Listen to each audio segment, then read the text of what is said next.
begin.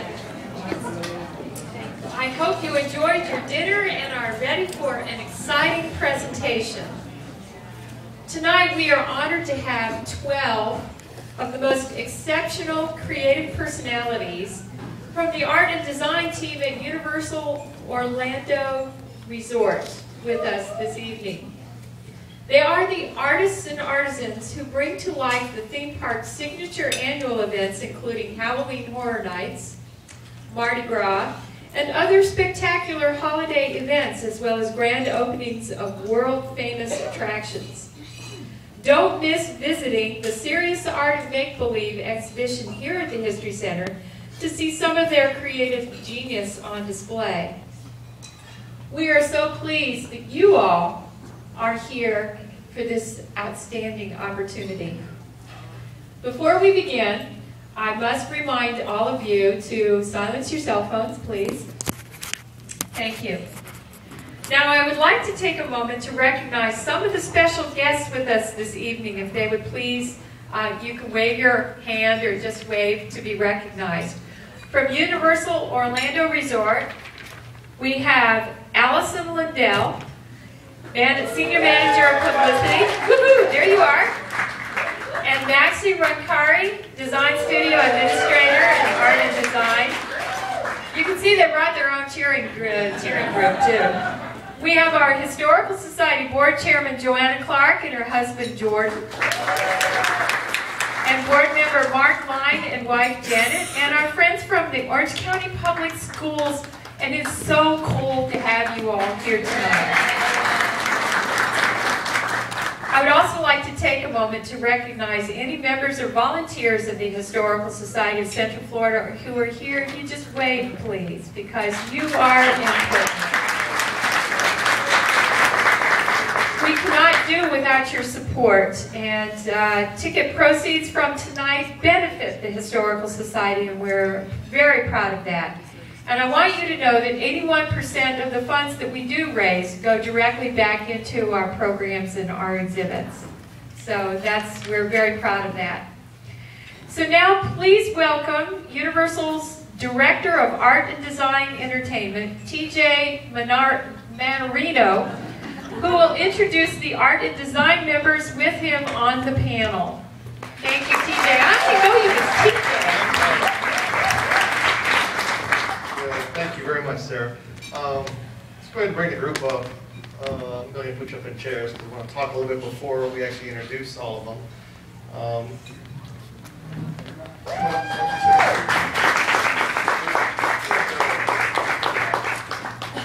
I'm going to place them specifically for something.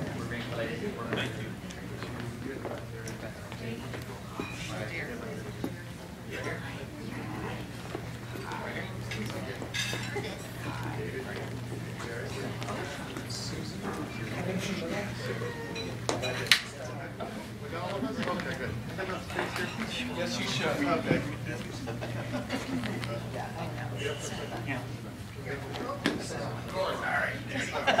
Okay, well, first of all, before we get started, I want to say thank you all for coming tonight. We're very, very excited to have an opportunity to talk to you, talk a little bit about what we do. But first of all, I wanted to thank the History Center themselves, Sarah, Andy, some of the other members, Sherry. I know Cynthia's here, and the exhibit staff, Ashley, and I think the rest of the team. We've had an unbelievable experience working with this team. They have been phenomenal. They have been inspirational.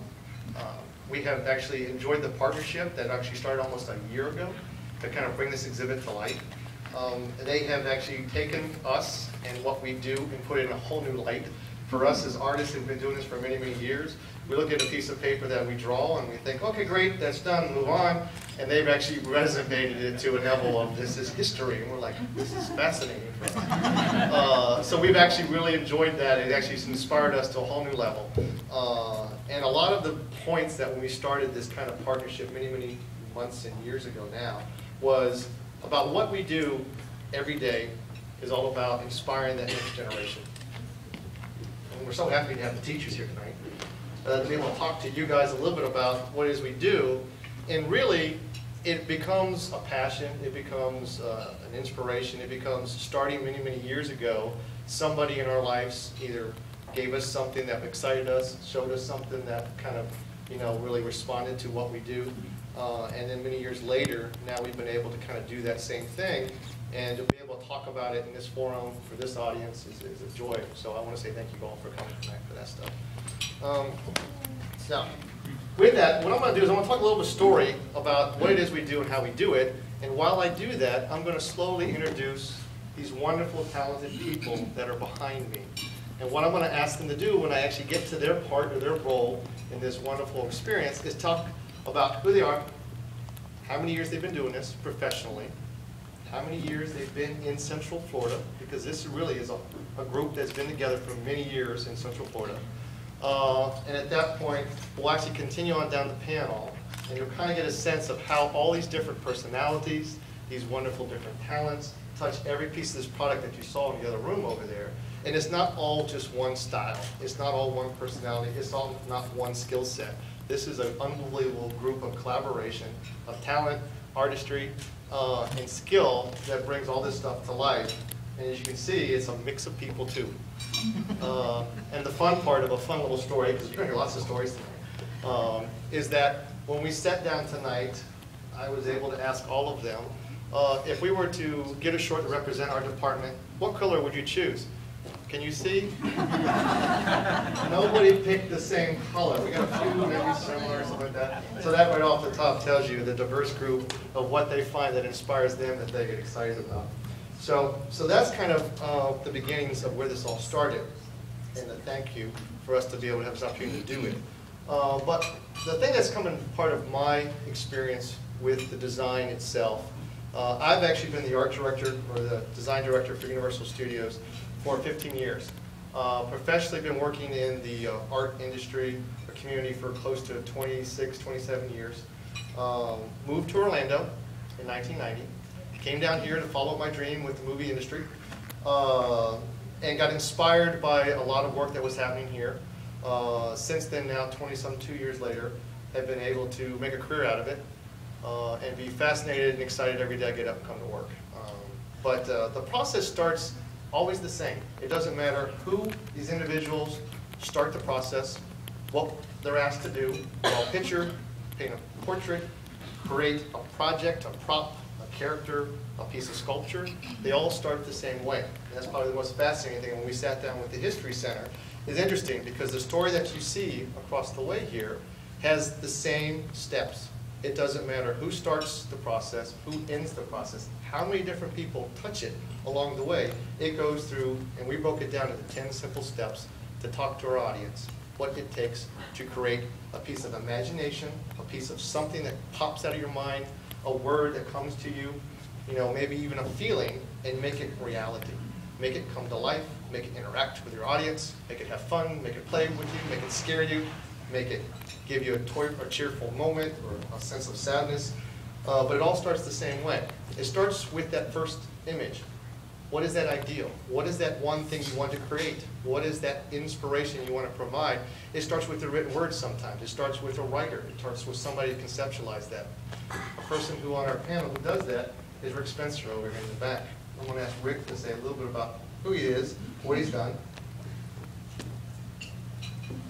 Thank you, TJ. I've been a resident down here for about 17 years, 16, 17, or 18. I was back and forth from New York, where I had an office for many years. I'm a novelist. My stuff is published around the world in various languages, and I come out of the TV and movie business. My job is to capture and help inspire some of the ideas that these folks come up with, and then put them into words, the words into paragraphs, and the paragraphs into pages. And from that, these folks, I find inspiration and at the same time start creating amazing art that actually improves the writing. So that's really my story. Rick has created many shows, many experiences with Halloween, some of the holiday shows. Works mostly focused to now with special events and corporate events. So some of the big clients that might come in like on Microsoft or something like that, they bring their suggestions and ideals to him, and he has to sit down and conceptualize what that might be and what we can create, and then works with the team here to help make that happen. the next step that you come into, once you start with that word, you actually start to put what I call visual pictures to those words. What does it now start to look like? What would it might feel like? What would it might actually become when it actually becomes real? And that's the next set of people that I want to introduce, is the designers. So designers, there's multiple different types of designers that we do in the theme park and the entertainment industry. From scenic designers to graphic designers to costume character designers to special effects designers and special effects makeup designers. We're just on the art side. There's a whole technical division too of designers too that we're not represented tonight.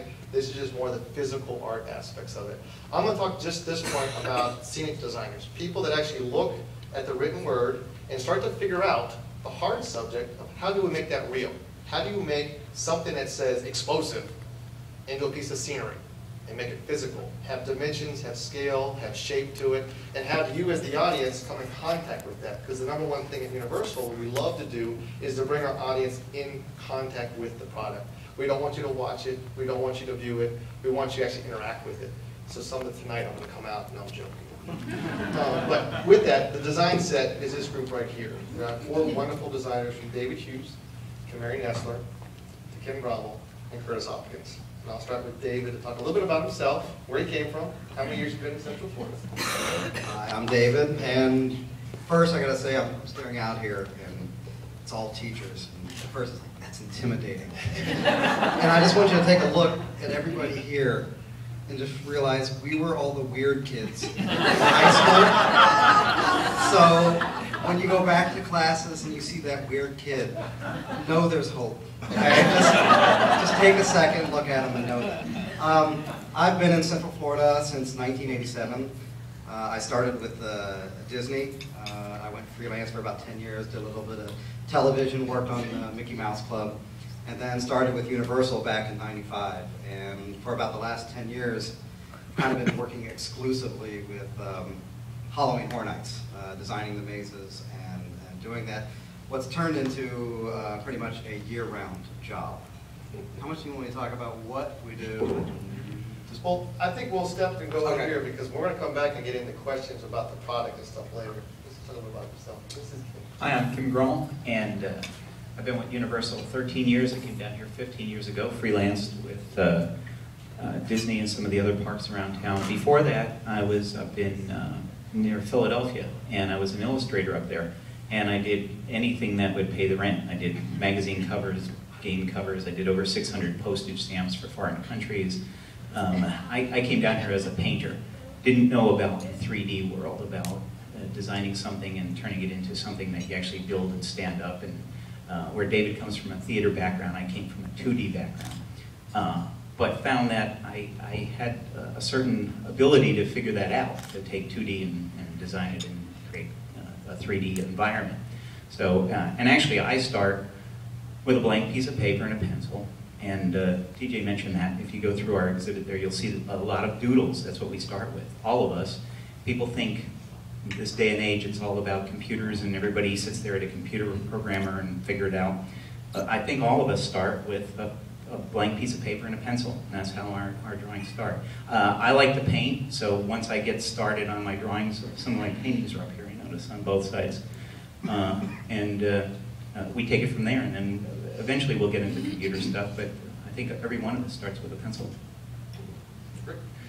I want to jump up to Mary. Hi, I'm Mary Nessler. I came to Central Florida in 1972. I started with Disney in '82. I was with them for almost 15 years. Thought that I would never work for a theme park after that. And about a year later, I was hired by TJ.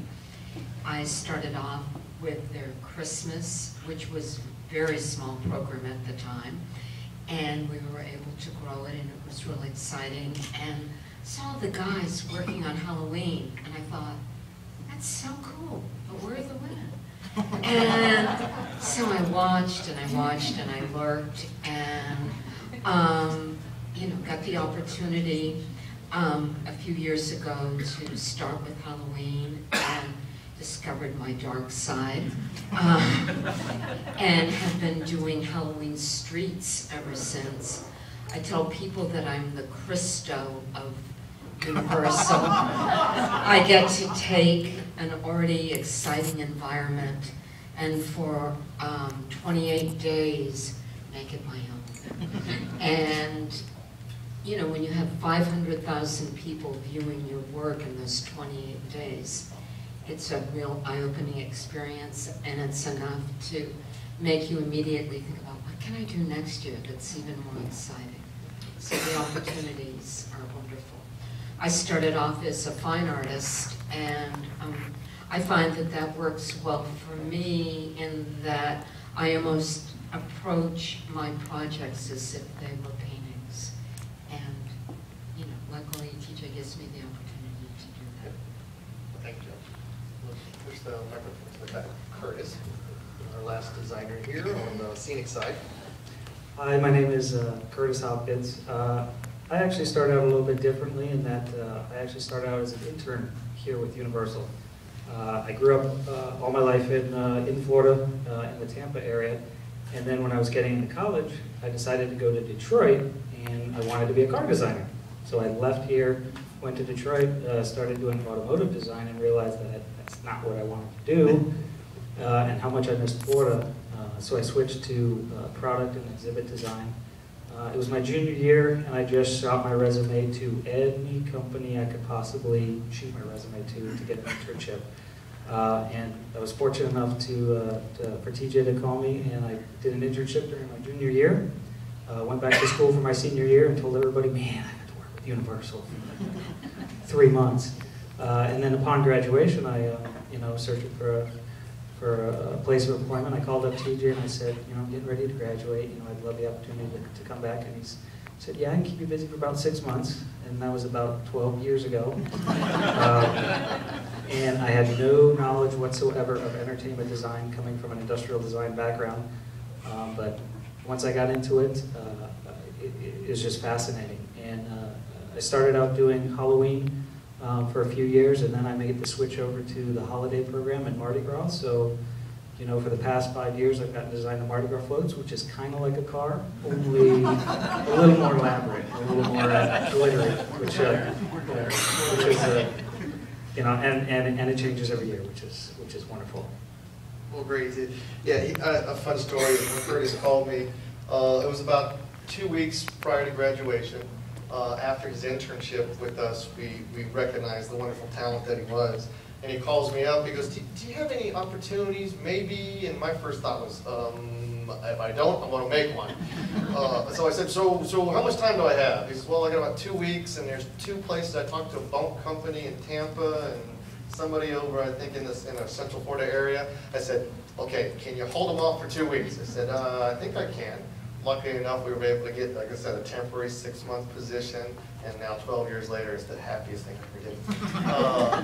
But you've been fantastic to work with us. But from the scenic design part of this, with these wonderful individuals, and as you can see, different backgrounds, different areas that they come from, that actually focus on bringing the words to life, is an interesting piece that you start to see take shape over in the attraction, or in the, I call it the attraction exhibit. Sorry, my world. But when you see that come to life, when you actually see the pencil doodle, that first shape, sometimes it's not even an actual stuff that you can recognize. Sometimes it's just a form on a piece of paper. And that's through all the different disciplines, from scenic design. We also have costume and character design up here, which I'll talk a little bit about. But it's interesting to watch how those things start to come to life, how they start to form. It's actually quite inspiring to watch that happen. But it goes through a series of process. You actually start with multiple sketches and drawings. It actually starts with this, and we actually ask them to not limit their thinking, is to do as much and as bold and as many as possible. And we'll actually start to filter as we start to refine and start to hone in on what makes the most sense, what answers the question that is the word that's been written by our creative team. As we start to do this, almost like a funnel. If you vision this as it starts to work its way down to 2 to 3 to maybe a handful, maybe 10 items that start to pop out from the hundreds of blue line little sketches that you do, you find those 1 or 2 ones that make sense, that actually answer the question correctly. And then from that point, you actually start to refine that to become what we want to present. We live in a world of what we call commercial art. It's not what makes you feel good, but also what solves the problem. The problem is what gets people excited, what people, gets them to do something that you want them to do. On our end, we're entertainment designers. We're actually looking about how to inspire, excite, scare, make you laugh, make you cry. So if that image can do that, then we're successful. So we take it to the next step. The next step is that once we get that image now approved, once that concept has been now kind of visualized as what it can become, it goes to the next step. And that's the next phase kind of the process in there. We actually took the process and broke it down into kind of 3 phases. There's the concept phase, the development phase, which we kind of talked a little bit about. The next part is the design phase. Is now that you know what you're going to create, how are you going to create it? How are you going to make it real? How are you going to make it physical? And it goes to the next level. We actually now start to take that piece and start to pick it apart. We're down to 1 drawing, but now what we start to do, we do the reverse. We actually start to make multiples of drawings now. You take every side of it and you kind of pick it apart and you look at it and you say, what does it take to create this 3-dimension? Space, size, scale. Sometimes what we have to create isn't something we've actually drawn. Sometimes it's something we have to find. We have to purchase, we have to go find it. That brings us to kind of our next set a little bit in here, which is some of the team that actually deals with actually making it come to life, the fabrication piece of our business. It is fascinating to watch it be drawn, but it's also more fascinating to watch it actually come to life. We actually kind of, because we're in the Halloween business, lots of times I get to speak about how we create Halloween, and I kind of equate it a little bit sometimes to Frankenstein, the monster. We bring all these pieces and parts together, but it's also fascinating to watch it come to life. And this is what some of these ladies up here that fall into an area of our business called the design side that are called art supervisors. In the film industry, you call them, set decorators. They're shoppers, they're buyers. They actually take what the art directors or the designers have created, and they're responsible to bring it to life. They look at crews, we look at all the logistics, we look at the budgets. There is a business side to creating art, and we do that.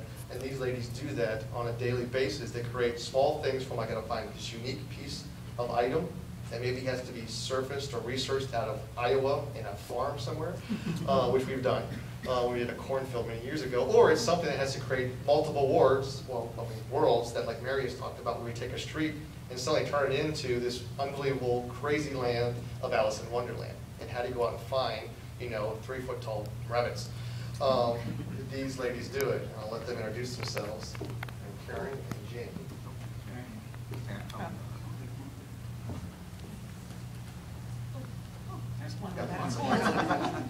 She wants that one, I think. I'm Karen Rigsby, and I came to Orlando 31 years ago because my husband had a temporary job redesigning the interior of an antique airplane museum, which folded 6 months later, and we found ourselves in Florida we didn't know anybody, we had no money, we couldn't even afford to leave.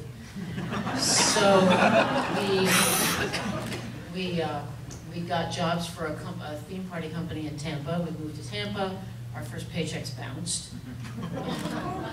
My husband kind of hung out with the guy and tried to see if it would make into something. I ran off immediately and got a job in a bookstore.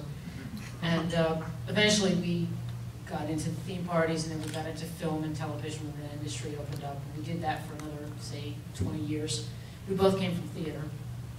Then in 2002, I started freelancing for Universal.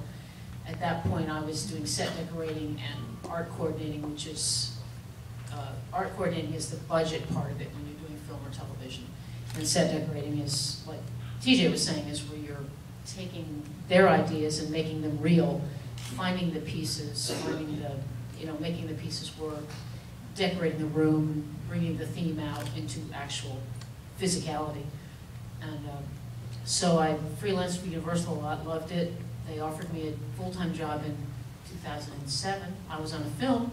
I thought about it for about 8 hours, and I went, yeah, fine, I'll take it. And never looked back, and I have been just as happy as a clam ever since. We take their wonderful ideas and make them real.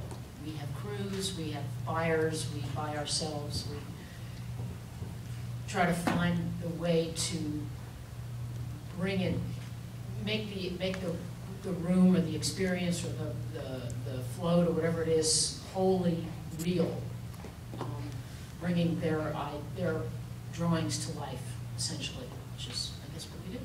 And we love it. I love it.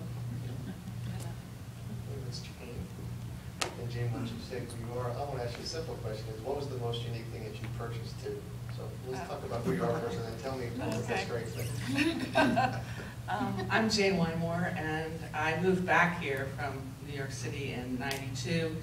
And the first thing I did was a killer monkey movie, a B movie. You probably never saw it.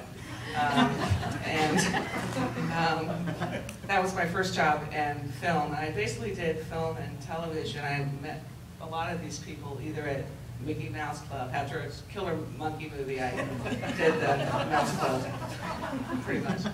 And then Nickelodeon after that. So that's pretty much my background, was film, television, commercials.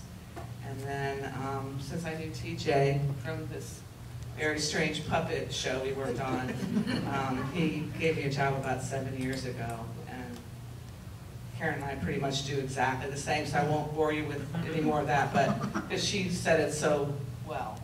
So, So what was the most unique thing that you've ever purchased? it's hard to talk and think at the same time. Why don't we ask Karen that question? We'll move on. All right, thank you. No, I can't think of problem. it. We'll think of it later. I'll think of it later. Yeah. Sure. Let somebody else talk. The other fascinating thing about what it is we do, like I said, is not limited to, these ladies focus a lot of their time and effort on scenery, props, set dressing. If you're familiar with those type of theatrical terms or film terms, it's all the objects. If you were in this room, it's everything at your table. That considered to be a prop, a piece of scenery, you know, or a piece of set dressing is the chairs you sit on, stuff of that nature. So every experience you come to see at Universal Orlando Resorts, be it in the Grinch Theater, and you see the wonderful interiors of a Who house, which you can't go buy a Who house interior. You have to figure out how to make it happen. These guys have maybe designed it, but these ladies have also gone out and shopped it and found the fabrics that make the perfect statement in a Who house. And they've installed them with their crews.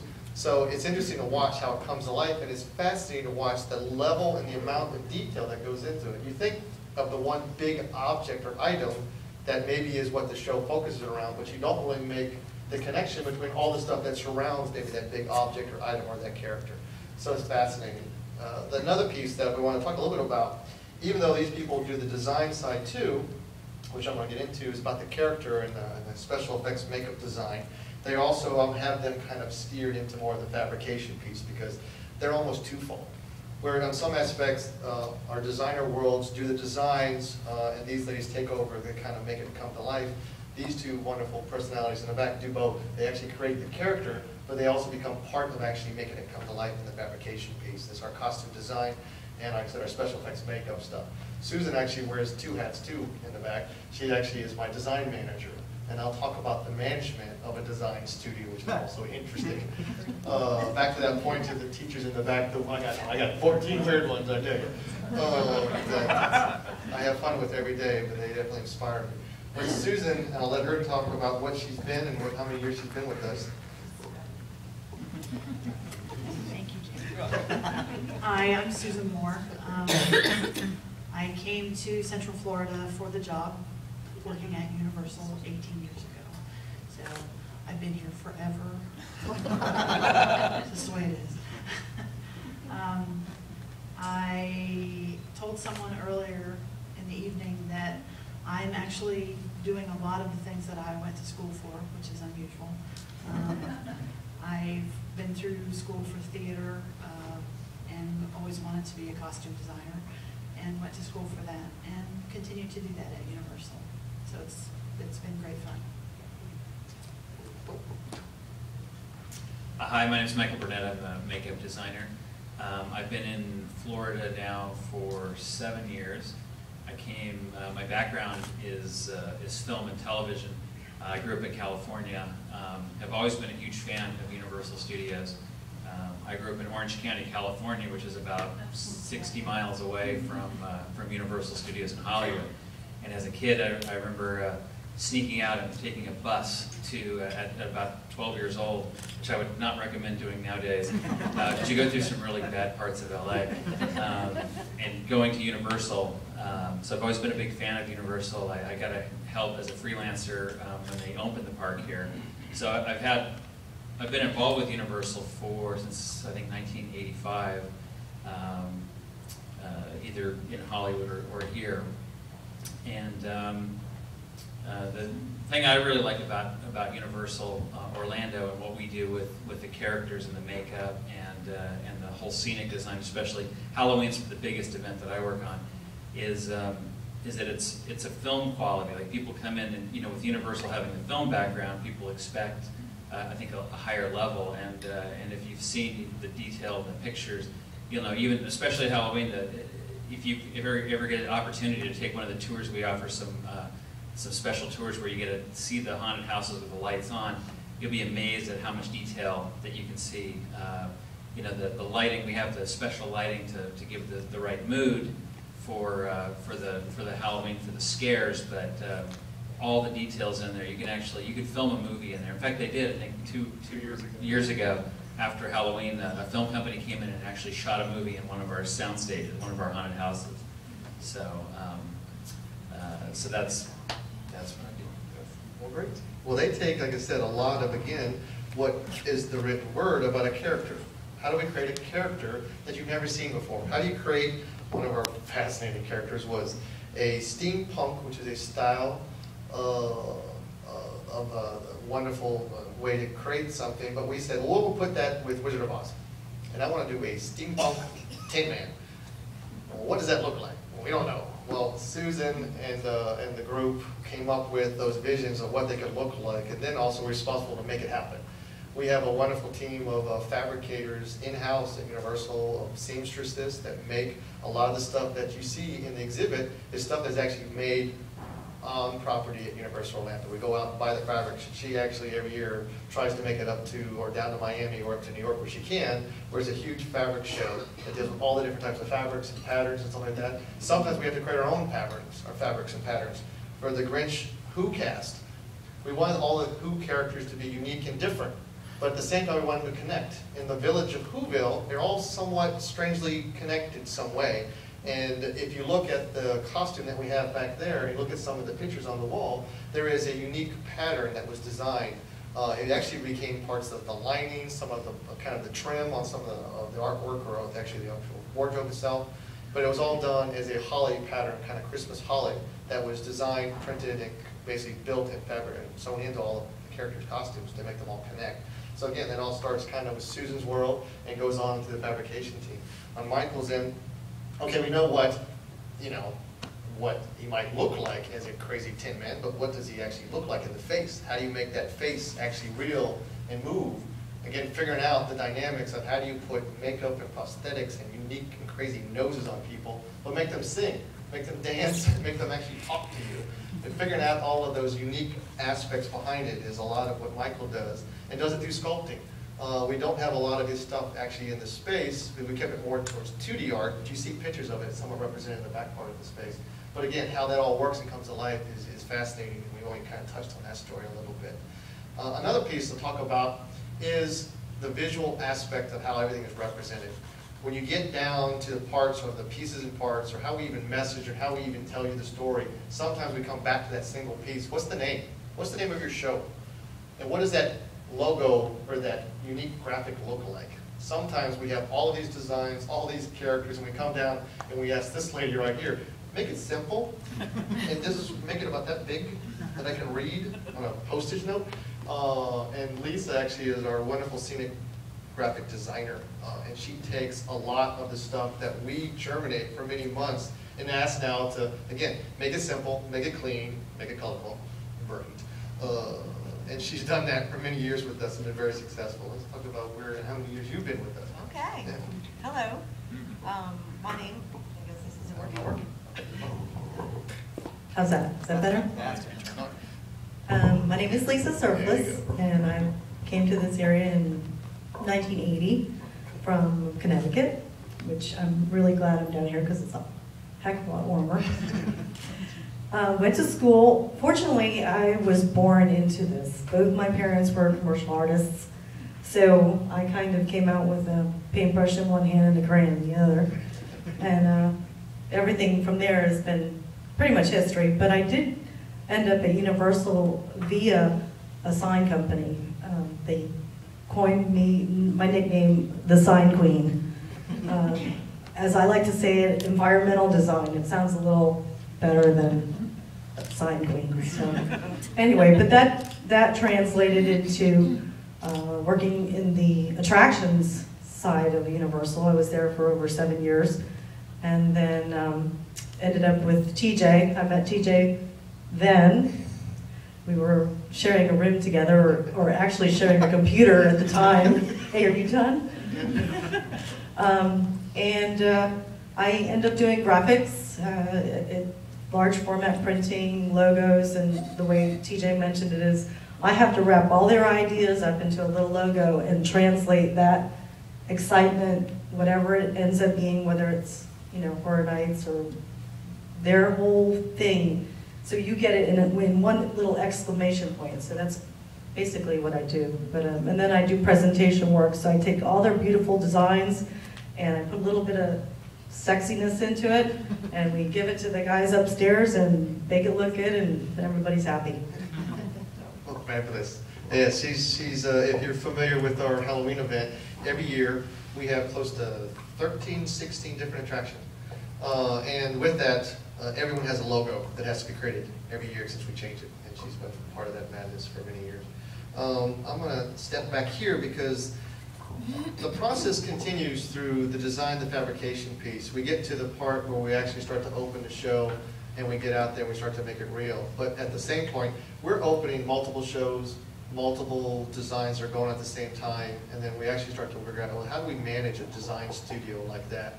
I have two wonderful individuals. Like I said, Susan kind of shares one side of the business. She deals on the art side. So all of the scenic designers, graphic designers and stuff that you've met, and Michael, actually answer up through her. The other side of that chain is Vicki Boland over here, who deals with the art side or the design side, which actually deals with all the logistics, making it all real, how much time we have. I've been told I'm running long because I talk too much.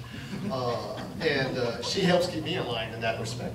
But she deals with all of that stuff because that's the business side of what we have to do. There's always the art side, but there's also the business side. She is fascinating, she's fabulous. I've actually known her for many years, and what you've actually kind of got a glimpse of a little bit is all of us, like I said, have come to Central Florida a different way. And I'll let her talk about how she came here and how we got to know each other.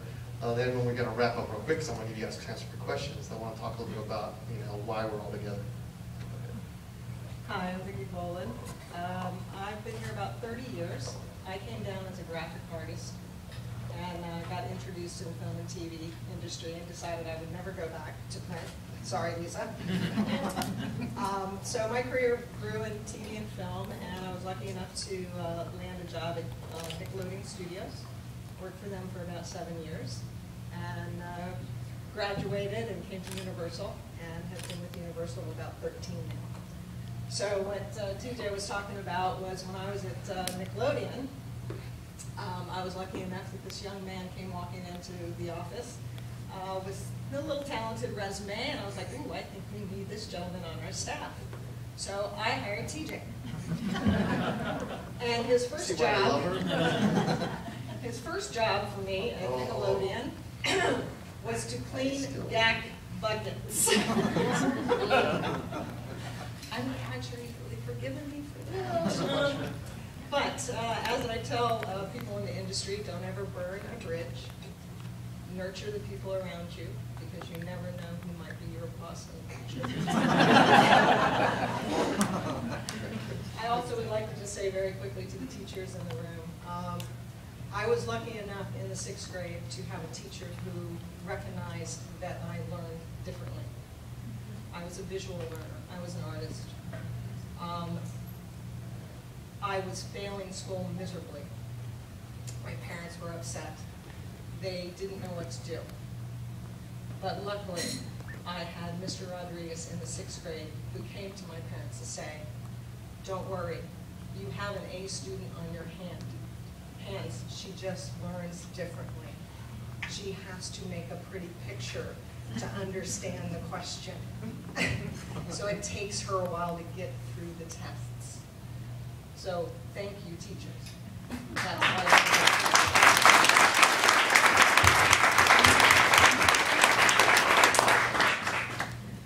Well, and like I said, I apologize it took a little bit longer, but I wanted you guys to get a chance to see the different personalities and the unique artists that have come together here for tonight's piece. The piece that also fascinates me, and I like the Gat Bucket story, is all of us have come to Universal Orlando through different means, through different reasons, through different outcomes. You know, came down here. I actually came down to get in the film industry and worked at Nickelodeon, cleaning Gat Buckets. But it's fun because, you know, the one thing we want to definitely illustrate to the audience tonight is that the art community in Central Florida is very healthy. It's very strong. It's vast and it's massive. If you have an opportunity to be in it, we tell people every day, I get a chance to talk to people that ask me the question, is it smart to come to Orlando? And I say, you know what, Orlando is a place to be if you want to do art. You know what, like I said, people look at me and say, well, don't you want to go to New York or LA? And I said, you know what, Central Florida is a great place to live. There's an unbelievable group of artists that are here, and there's wonderful opportunities that are available to you every day. And we've had a chance to live that life for many years. And that was a part of what we got inspired to do this exhibit with the History Center, is to talk a little bit about that history, that Orlando is very rich in its design community. Most people don't see it. They see the end product. They see the wonderful products that get produced, but sometimes forget about all of these wonderful individuals and how many people it takes to produce it. And all of the different backgrounds and the diversities that make it so special, because the more people you have involved, and we love to live in a collaborative and design environment, the better the product is. And even tonight, the stuff that we're going to take away from your guys' questions and interest in what we do, we're going to make us better designers when we start again tomorrow. So I'll stop talking, because I talk too much and they will all say that, and I'll allow them to say that.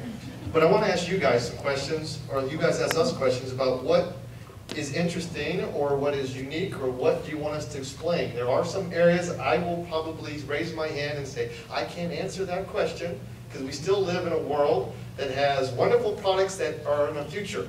And I can't talk about anything in the future. I can talk about everything that we have right now and everything that we have in the past.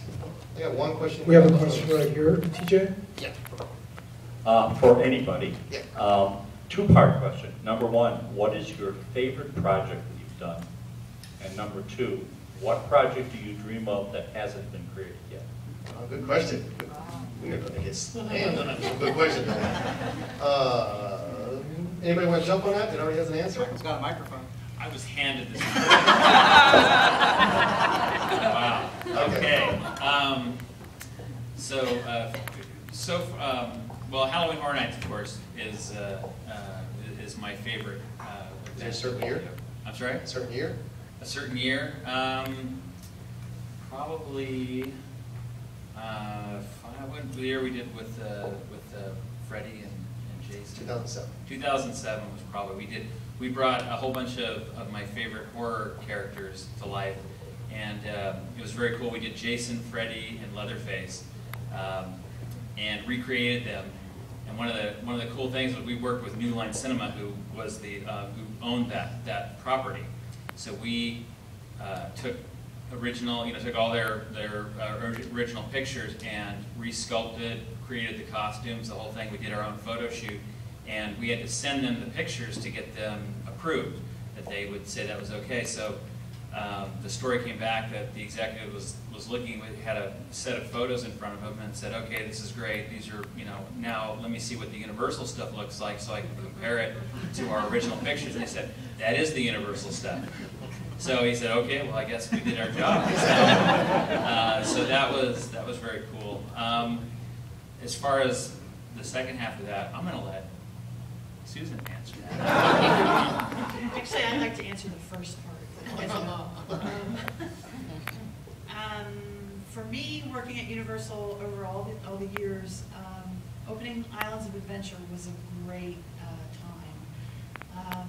We got to work with the creative group who was actually building the park, and we spent a long time collaborating with them and getting things ready, and it was very exciting seeing the whole project come together from the very beginning, when we first started talking about it, to actually seeing everything starting to open. And going through the Harry Potter event that we did when that area opened gave sort of the same feeling of just really great accomplishment. Who wants to do the second part? I'll answer. Rick, at the end. This question was actually asked at the table I was lucky enough to sit at. They said, what was your favorite project? And I said, it's the one that we start tomorrow. Because I don't know what it's going to be, but I know I get to work with these folks. And it's unique because you see any one of them in the parking lot or in the office, and you smile. Because we're going to have fun. And we're going to come up with something completely new. And it is tremendously collaborative. It just doesn't start down at this end and go down there. It might start down here, but I'll go to Susan and I'll say, listen, I need international ambassadors from about 100 years ago.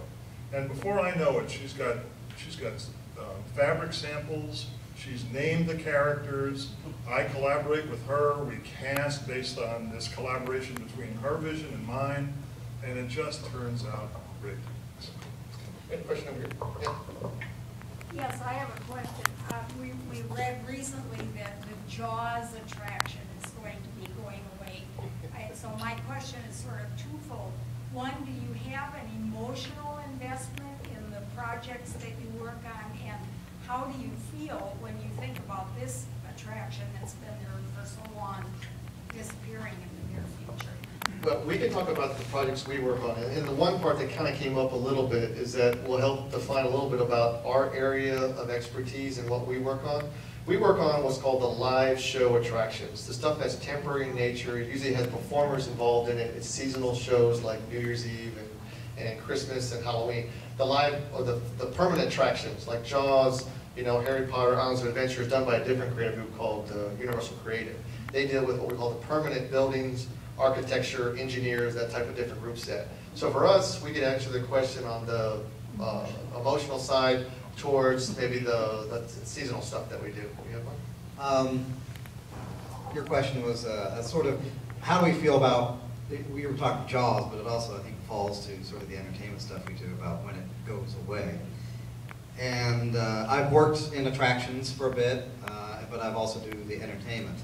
And I think the thing I find so fascinating about entertainment and theater in general, and the thing I love, and the thing that kind of drove me crazy when I was working with attractions, was that we work at such a high speed in entertainment. I mean, we have to conceive it, write it, design it, and put it up in such a short period of time, and then it all goes away. And to me, that's the fun. That's the fascinating. I see it go up. I have no long-term love for it because I know something new is going to come around the corner. So that's what keeps it exciting. Like I said, the time I spent working on attractions, because they're so long-term, they take 3-4 years of planning. That, for me personally, and I know that I can't speak for everybody, but at a certain point the spark wears off. You're, please just let this thing open, please. And with entertainment, it's all happening so fast, and that's what keeps it exciting and makes us grow so old so quickly.